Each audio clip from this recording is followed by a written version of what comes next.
I sat quietly in the corner of the table, the red wine in my hand reflecting the shimmering chandelier above. Laughter echoed throughout the room, the clinking of glasses blending with sharp, mocking remarks. Another month of unemployment, huh? Honey, I think you should try applying as a coffee shop assistant. Who knows, you might get lucky. Max laughed loudly, his eyes gleaming with amusement as I lowered my head, feigning embarrassment. The four men around the table burst into laughter, joining in on the spectacle. They had no idea that in just a few hours, their entire world would crumble beneath them. Max and his group of friends, smug in their expensive suits, always carried themselves as if they were the most powerful men in the room. They were senior executives at Sterling Corporation, a leading tech company dominating the market. A company they believed they had built, developed, and led to success. What they didn't know was that the true owner and mastermind behind it all was me. My name is Evelyn Carter, CEO and founder of Sterling Corporation. And I am Max's wife, the same woman he just mocked in front of his colleagues for entertainment. For the past 7 years, I have maintained this facade. When I first met Max, I decided to conduct an experiment. Instead of revealing that I was a successful businesswoman, I told him I was a struggling freelance financial consultant, still trying to find my place in the industry. I rented a modest apartment, drove an average car, and carried myself with quiet humility. At first, Max seemed like a warm, supportive man, encouraging me in the early years of our marriage. But that support slowly faded the moment he realized I didn't have a career he deemed worthy of pride, at least not by his standards. In Max's eyes, I was a lucky wife, fortunate to be financially supported by him. He thrived on playing the role of the hero, the sole provider, the one who held all the power in our marriage. Over time, he stopped hiding his contempt, and tonight, just like every other night, he used me as the punchline of his jokes. I quietly raised my wine glass to my lips, masking a faint smile. They didn't know. They didn't know that everything they had, their titles, their salaries, the multi-million-dollar contracts they boasted about, was in my hands. They didn't know that I was the one signing their promotions, approving their budgets, or even hiring the headhunting firms that had recruited each of them. And they certainly didn't know that by tomorrow it would all be over. I had been planning this for a long time. After years of careful observation, gathering evidence, and meticulously setting each piece into place, I was ready to pull back the curtain. Sterling Corporation was not just the company I built. It was the perfect symbol of the revenge I was about to unleash. Max lifted his glass, toasting with his colleagues. "Let's drink to women who persevere even when they fail over and over again," he said, casting a mocking glance in my direction. I set my glass down on the table and smiled softly. "Enjoy your night, gentlemen, because tomorrow, everything will change forever." I started gathering information nearly 2 years ago, when the first signs of corruption and abuse of power by Max and his circle at Sterling Corporation began to surface. I had seen how they exploited their positions for personal gain, bent the rules, and manipulated contracts. But suspicion alone wasn't enough. I needed proof. I hired a team of private investigators, the best in the business, to track their every move, every secret meeting, every lavish dinner paid for with company funds, every email exchanging favors with external partners. It was all meticulously documented.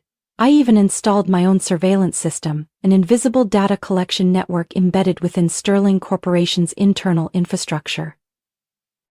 What I uncovered was far worse than I had imagined.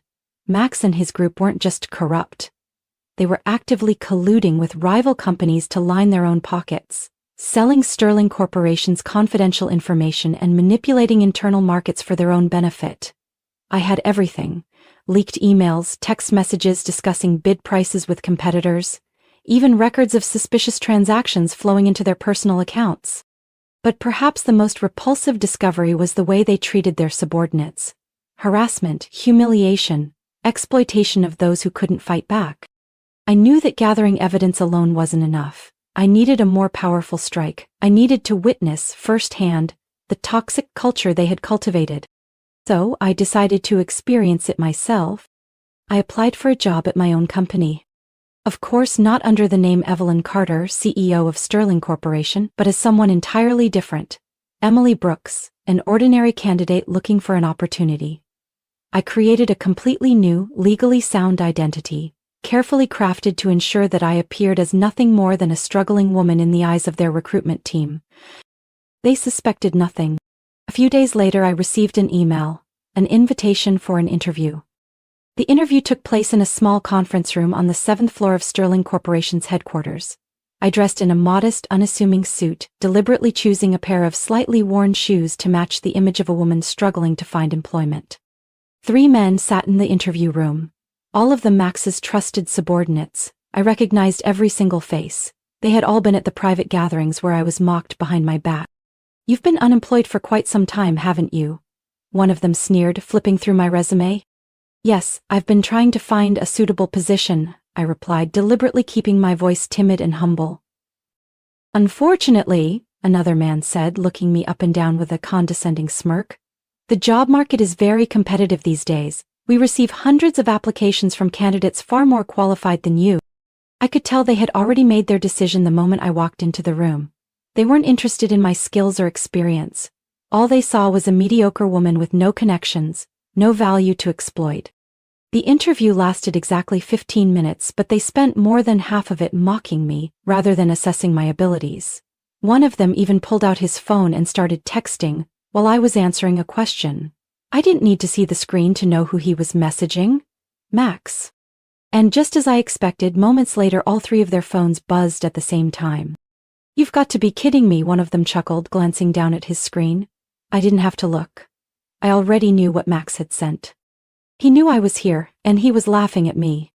I was used to this, but I kept my act intact, lowering my head and mumbling a quiet thank you as they gave me their fake, insincere assurance that they would be in touch. I walked out of the interview room without a word. I didn't need a call back, I didn't need their approval, I had already gotten exactly what I wanted. I had seen how they operated, how they dismissed those they deemed unworthy, those they considered disposable, how they had cultivated a toxic culture where only men like Max could thrive. They thought they had control over everything. They thought they could continue to manipulate and destroy anyone they pleased. But tomorrow, everything would change. Tomorrow, I would no longer be Emily Brooks, the unemployed woman. Tomorrow, I would step into that boardroom. Not as a desperate job applicant, but as the head of Sterling Corporation. And I would do something they never saw coming. I would end it all. The next morning, I arrived at the company earlier than usual. But this time, I didn't slip through the back entrance like some desperate candidate. I walked through the main lobby of Sterling Corporation, where employees hurried past, nodding politely without knowing who I was. That was fine. After today, they would never forget me.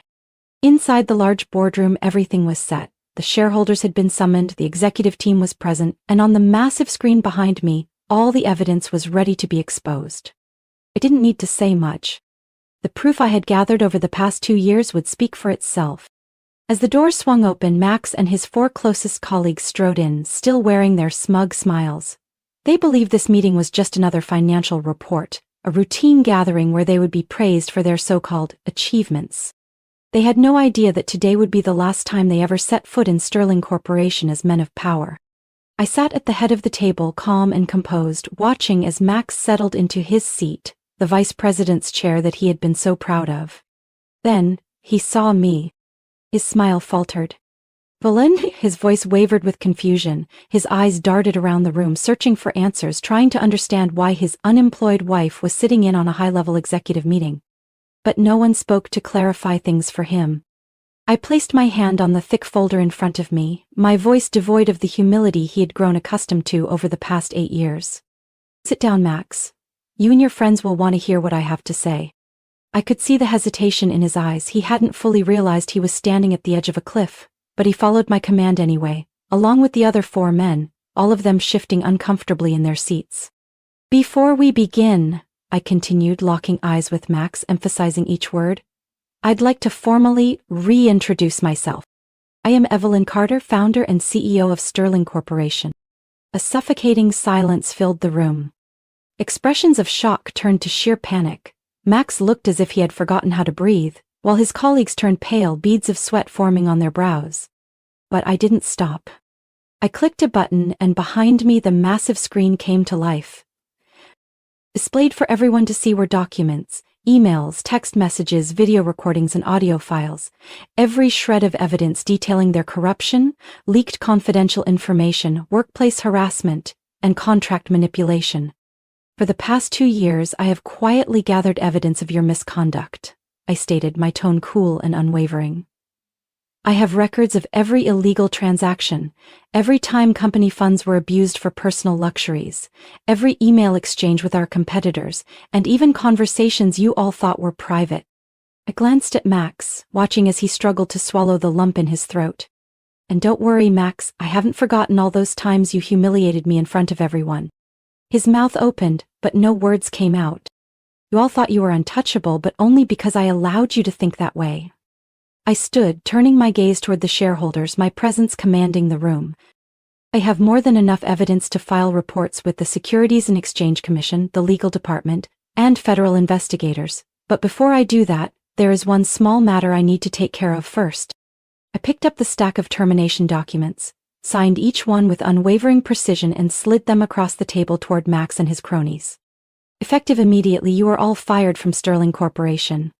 Max shot up from his chair, his face flushed with a mix of anger and fear. You can't do this, he roared. I'm the vice president. I built this company. You never built anything. I cut him off, my voice cold and steady. I am the one who created this company. I am the one who hired you. I am the one who let you into my life, and now, I am the one who is throwing you out of all of it. The boardroom doors swung open. Security stepped inside, ready to escort the newly terminated executives out of the building. Max staggered back, his eyes wide with sheer disbelief. He turned to his colleagues, desperately seeking support. But no one stood by him. Every single one of them lowered their heads, avoiding his gaze. He was alone. I calmly gathered the remaining documents in front of me. Your belongings have been packed. Your access to the company's systems has been revoked. Leave quietly before I make this even worse for you. Max trembled as he looked at me, but he had nothing left to say. One by one, they were led out of the room. I didn't bother watching them go. From the upper floors, I could see a crowd of employees gathering in the lobby, peering through the massive glass panels. News had spread fast. Sterling Corporation had finally cut away the cancer that had been rotting it from the inside. It took only a few hours for the story to break. Financial news outlets erupted with headlines about the massive purge at Sterling Corporation. Social media exploded as people dug into Max and his group's past, uncovering countless stories of how they had abused their power within the company. The phone calls from rival firms started coming in, but not to recruit Max and his associates. No one wanted to be associated with the men Sterling Corporation had just publicly exposed. One by one, Max's circle crumbled. A week later, I received news that 3 of their wives had filed for divorce. They had no way to hold on to the luxurious lives they once flaunted. Max, the man who once sat in a corner office with a panoramic view of the city, was now working as a sales associate in a small electronics store in the suburbs. He could no longer hold his head high. And me? I didn't need to lift my head to know that I had won. I didn't need to seek vengeance and cruelty. I had simply taken back what was mine. 3 months after Max and his group were removed, Sterling Corporation was no longer the company they once controlled. I sat in my own corner office, gazing out at the expanse of New York City under the morning sun. The company I had built from the ground up had finally returned to its original purpose, a place of innovation, creativity, and progress, untainted by opportunists. The reformation had begun on day 1 after the purge. I called for an all-company meeting, stepping before thousands of employees for the first time, not as Max's unemployed wife, but as Evelyn Carter, CEO and founder of Sterling Corporation. We're starting over, I told them, and this time no one will be left behind. The changes came swiftly. I fired every person who had enabled Max and his group, especially those in HR, the ones who had turned a blind eye to harassment and discrimination for years. The vacant positions were filled with highly skilled professionals, many of whom had been pushed out under the old regime. Within a month, more than 20 former employees were invited back. People who had been forced to leave simply because they refused to conform to a corrupt system. Among them was Lisa Hall, an exceptional software engineer whom Max had personally removed from a major project simply because she refused to join his pointless drinking parties. When I called Lisa and offered her the opportunity to return, she hesitated. "Do you really want me back?" she asked over the phone, her voice laced with disbelief. "I don't just want you back," I told her. "I want you to lead our new AI research team." A week later, Lisa walked back into Sterling Corporation, for the first time, stepping through the front doors without fear. The company culture had transformed completely. I implemented stricter transparency policies, an anonymous reporting system where employees could safely report internal issues without fear of retaliation. Every senior manager was required to undergo ethics and leadership training. But I didn't stop there. We launched an employee mentorship program, where experienced professionals would guide and support new employees, instead of tearing them down, the way Max and his colleagues had done. Anyone found guilty of harassment or abuse of power was dealt with immediately. The atmosphere in the company changed day by day. Smiles returned to employees' faces. Meetings were no longer filled with condescending glances or passive-aggressive remarks. For the first time in years, I could walk through the halls of Sterling Corporation without feeling the crushing weight of a toxic environment. As the internal culture stabilized, the company's financial results quickly reflected the transformation.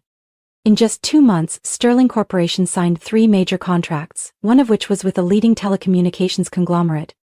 Previously, they had refused to work with Sterling, partly due to the bad reputation the company had earned under Max's leadership. But once news of my corporate overhaul spread, they approached us instead. Stock prices soared by 35% within 3 months.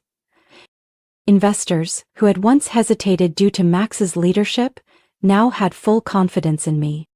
The media began praising Sterling Corporation's dramatic resurgence. A Business Insider article even dubbed me the woman who revived a tech empire. But what satisfied me most wasn't the numbers or the headlines. It was the moment I walked past the employee break room one afternoon and saw Lisa and her team eagerly discussing a new project. No longer fearful, no longer hesitant. They were working with passion, something this company should have had all along. And in that moment, I knew I had done the right thing. While Sterling Corporation rose stronger than ever, Max and his cronies sank to the bottom. Max was no longer mentioned in financial circles. He was no longer featured in articles about powerful executives. He had become a forgotten man. A cautionary tale for those who thought they could manipulate power without consequences. I heard that he was now working as a sales associate at a small electronics store, where no one cared that he had once been a vice president at a billion-dollar company. The others weren't doing any better. 3 members of Max Group were banned from working in the tech industry for the next 3 years due to violations of their non-compete agreements. One of them tried to sue Sterling Corporation but lost miserably when every shred of evidence stood against them. I no longer cared about them. They were irrelevant. The only thing that mattered now was the future of Sterling Corporation, a company no longer controlled by men like Max, but led by those with true talent and integrity. And I knew this was only the beginning. 6 months later, Sterling Corporation had completely transformed. I stood by my office window, looking down at the city stretching beneath the night sky. The Sterling headquarters was glowing, its floors bustling with hundreds of employees, still working with renewed passion and drive. I took a deep breath, letting myself feel a peace I hadn't felt in years. Looking back, the past 6 months had been a long journey. Sterling hadn't just survived the upheaval, it had emerged stronger than ever. Stock prices had stabilized, last quarter's profits reached an all-time high, and most importantly, the workplace culture had changed. Gone were the days of tense meetings, the fear of being undermined or excluded. Now employees were free to create, to grow, to thrive, without having to bow to men like Max and his cronies. I could see it in their eyes when I walked through the halls. A change that was undeniable. But Sterling's resurgence wasn't the only thing that satisfied me. Max's downfall was just as valuable a lesson. I didn't need to track him. The news found its way to me. Max was now a forgotten name in financial circles. The big corporations refused to hire him. The people who once flattered him, who basked in his influence, now turned their backs. No one wanted to be associated with a man publicly exposed and disgraced by Sterling Corporation. He was now working as a sales associate at a small electronics store in the suburbs of Chicago. One of the binding conditions of his termination contract was that he was banned from working in high-level tech for 3 years. And now he stood behind a counter, wearing a store uniform, selling phones and tablets to customers. An old friend of mine happened to see him at the store. She told me that Max looked like a man who had lost everything. No more expensive suits. No more Rolex watch that he once flaunted with pride. He had lost weight, his face hollow, his eyes vacant as he scanned barcodes for customers. He had lost it all. His career, reputation, wealth, and the luxurious life he once took for granted. His wife left him right after the scandal. She couldn't stand going from being the wife of a vice president to living in a cramped apartment, watching her husband work as a sales clerk. She filed for divorce 2 months after he was fired, taking nearly everything that remained in his accounts. Max had once mocked me, convinced that I would never succeed. But now I stood at the top, while he struggled just to get through each day. I no longer dwell on the past. I used to think that seeing Max hit rock bottom would bring me satisfaction. But the truth is, I don't care anymore. Revenge was no longer my motivation. What I did wasn't just about bringing Max down. It was about restoring justice for those he had stepped on and rebuilding the company I had built with my own blood, sweat, and intellect. There are days when I sit in my office, reflecting on everything that has happened. I think about the first time I met Max, when I still believed he was a good man. I think about all the times I forced myself to smile through his cruel jokes. I think about the moment I walked into that boardroom, stood in front of him, and revealed the truth. But now it's all just a story from the past. I spent too much time living in Max's shadow, letting him believe he had control over my life. But not anymore. Now I only care about the future. The future of Sterling Corporation. The company is expanding rapidly. We just signed a partnership deal with a leading software corporation, extending our operations into Europe. Lisa's AI research team has exceeded all expectations, and she is now one of the most influential leaders in the company. I also launched a mentorship program specifically for young women pursuing careers in tech. I know that far too many talented individuals have been pushed aside simply because they lack the power to fight back. I won't let that happen anymore. Sterling Corporation will not just be a successful company. It will be a symbol of fairness, of innovation, and of people who refuse to be silenced. And I will make sure that it stays that way. I stepped out of my office, watching as my employees laughed and chatted in the hallway. No more fear. No more pressure. No more feeling suffocated under the weight of corruption and power abuse. That was the moment I realized, true revenge isn't about destroying others. It's about building something better. I walked into the boardroom where the executive team was waiting to discuss our next expansion plan. As I pulled out my chair and sat down, I was no longer the woman who had been mocked for being unemployed. I was Evelyn Carter, CEO of Sterling Corporation. And this was only the beginning. Evelyn Carter's story is not just a perfect act of revenge, but also a lesson in perseverance, justice, and true leadership. It highlights a clear reality in the corporate world. Power does not belong to manipulators, but to those with talent and integrity. Success is not measured solely by wealth or status, but by the positive impact one has on the environment around them. In real life, people like Max may thrive for a while, but the truth always prevails, and those who truly deserve it will ultimately take their rightful place. What do you think about Evelyn Carter's story? Did she do the right thing, or do you see it differently? Share your thoughts in the comments below, and don't forget to follow the channel so you won't miss more compelling stories about life, family, and justice.